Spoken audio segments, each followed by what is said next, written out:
Subject మీద శ్రావణ్ గారు, రాజు గారు, నరేంద్ర గారు, సాంసరావు గారు మాట్లాడటం జరిగింది అధ్యక్ష. వాళ్ళు మాడితే కాదు, గౌరవ సభ్యుల మనోభావాలన్నీ వాళ్ళు చెప్తాం జరిగింది. ప్రధానంగా నరేంద్ర గారు అడిగారు, శ్రావణ్ గారు కూడా అడిగారు, సాంసరావు గారు కూడా అడిగారు అధ్యక్ష. తప్పనిసరిగా నాడు నేడు పైన ఒక ఎంక్వైరీ ప్రభుత్వం వేస్తుంది, అంటే ఎలాంటి సందేహం లేదు.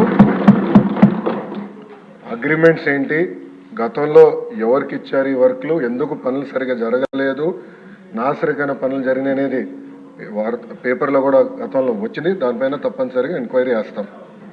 రెండోది, సాంసరావు గారు చెప్పినట్లు ఫేజ్ 1లో కొన్ని భవనాలు కట్టారు, కానీ అది మూసేశారు, అంటే వాడట్లేదు. ఏకంగా స్కూల్స్నే మూసేసే పరిస్థితికి వచ్చారు.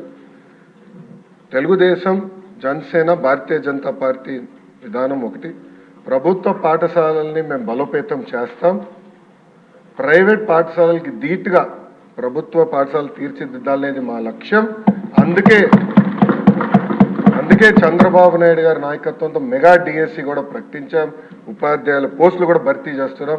నెక్స్ట్ ఇయర్ ఏదైతే స్కూల్ ఓపెన్ అయ్యే సమయానికి ఉపాధ్యాయులు కూడా పకడ్బందీగా మేము ఏర్పాటు చేస్తాం. దాంతోపాటు రాజుగారు ప్రధానంగా ప్లే గ్రౌండ్స్ ఏర్పాటు చేస్తే బాగుంటుందని కోరారు. ఉపాధి హామీ పథకంతో అనుసంధానం చేస్తాం. పవనంతో నేను చర్చిస్తాను. ఆయనతో పాటు మన స్పోర్ట్స్ మినిస్టర్తో కూడా ఆల్రెడీ డిస్కషన్ చేశాను. ఇంటర్ స్కూల్ కాంపిటీషన్ ఎట్లా పెట్టాలి, ఇంటర్ డిస్ట్రిక్ట్ కాంపిటీషన్స్ ఎట్లా ఏర్పాటు చేయాలి, కేవలం స్పోర్ట్సే కాదు ఆర్ట్స్ అండ్ క్రాఫ్ట్స్ని ఎట్లా ప్రోత్సహించాలి అని దానిపైన మేము కూడా డిస్కస్ చేస్తున్నాం. సాంసరావు అన్నట్లు ఉపాధ్యాయుల్ని కూడా పెద్ద ఎత్తున హెరాస్మెంట్ జరిగింది. గత ప్రభుత్వం వాళ్ళకి అనేక యాప్లు ఇచ్చి వాళ్ళు అన్ని రకాలుగా ఇబ్బంది పెట్టిన విషయం వాస్తవం. పాదయాత్రలో కూడా ఉపాధ్యాయులను కలిశారు, వాళ్ళ సమస్యలు నాకు చెప్తాం జరిగింది.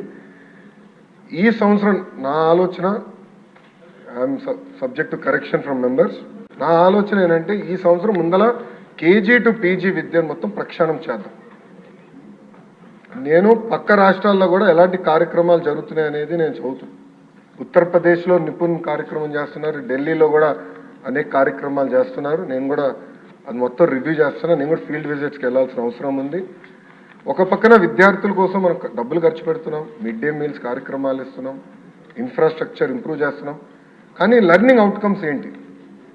ఎందుకంటే మంగళగిరిలో కూడా నేను ఉపాధ్యాయులను కలిసినప్పుడు వాళ్ళు అదే అడిగారు. 6వ తరగతి వరకు మీరు ఏం నేర్పించకుండా మాకు తోసేసి మంచి మార్కులు రావాలంటే ఎట్లా వస్తాయి? సో లెర్నింగ్ అవుట్కమ్స్ ఎట్లా మెజర్ చేయాలి అని దానిపైన కూడా మేము చర్చిస్తున్నాం. కేజీ టు పీజీ నేను పాదయాత్రలు కూడా చెప్పాను, కరికులంని బలోపేతం చేయాలి, రీవర్క్ చేయాల్సిన అవసరం ఉంది. అది చేసే ముందల పక్క రాష్ట్రాల్లో ఏం జరుగుతుందో కూడా నేను చూస్తున్నాను అధ్యక్ష. దానివల్ల వాళ్ళకి వచ్చిన అవుట్కమ్స్ ఏంటి అనేది మేము చదువుతున్నాం. ఆ మొత్తం రోడ్ మ్యాప్ ప్రిపేర్ చేసి సంఘాలతో కూడా మేము చర్చించి అందరు బయ్యన్ అయిన తర్వాత ఆ రోడ్ మ్యాప్ ప్రజల ముందర పెట్టాలనేది నా లక్ష్యం. దాని తర్వాత ప్రజల దగ్గర నుంచి కూడా అభిప్రాయ సేకరణ చేసిన తర్వాత ఆ కార్యక్రమాన్ని మేము అమలు చేసి నెక్స్ట్ అకాడమిక్ ఇయర్కి తీసుకొస్తాం. అంటే గత ప్రభుత్వం లాగా రివర్స్ టెండరింగ్ అనే హడావిడిగా చేసి పోలవరాన్ని ఎట్లయితే సర్వనాశనం చేశారో అలా నేను చేయదలుచుకోవాలి విద్యా వ్యవస్థని.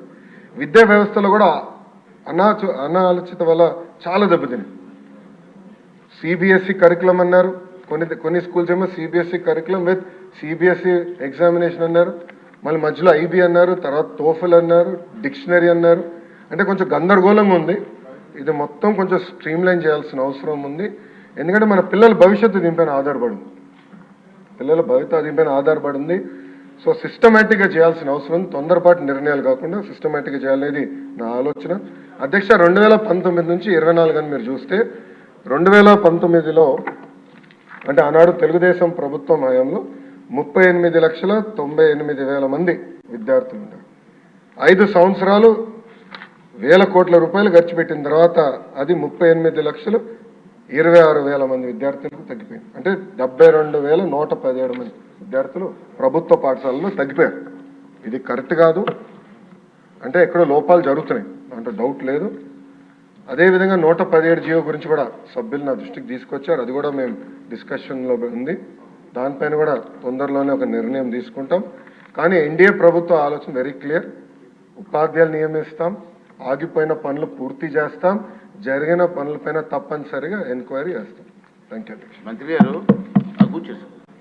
మంత్రి గారు సభ్యులకి వచ్చిన ఏంటంటే ఎంక్వైరీ జరగాలి, దానికి మీరు తీసుకొచ్చే చర్యలు ఇది అవసరమైన చెప్తే బాగుంటుంది నా ఉద్దేశం. అధ్యక్ష, గౌరవ సభ్యులు ఎంక్వైరీ కోరారు అధ్యక్ష, తప్పనిసరిగా ఎంక్వైరీ చేస్తాం అధ్యక్ష.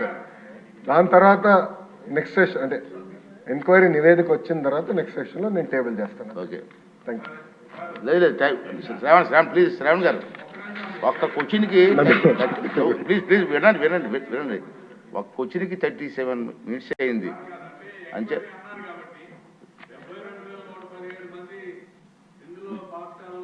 తగ్గారు విద్యార్థులు, తగ్గిన రీజన్స్ ఏంటి అది కూడా ఎంక్వైరీ చేయాలి సార్, అది చాలా ఇంపార్టెంట్, అది నేను కోరుకుంటున్నాను sir. Okay okay okay next question అండి 116 మంత్రి గారు. సాంకేతిక విద్యపై ప్రభుత్వం విధానం వివరాలు జతపరిచాం అధ్యక్ష. రెండో ప్రశ్నకి సమాధానం అధ్యక్ష. నూతన సంస్థల ఏర్పాటు కోసం అవసరాలను అర్థం చేసుకోవడానికి ప్రభుత్వం ఐటీఐ పాలిటెక్నిక్తో పాటుగా రాష్ట్రంలో సాంకేతిక విద్యా సంస్థ సమగ్ర సమీక్షను ప్రభుత్వం చేపడుతుంది అధ్యక్ష.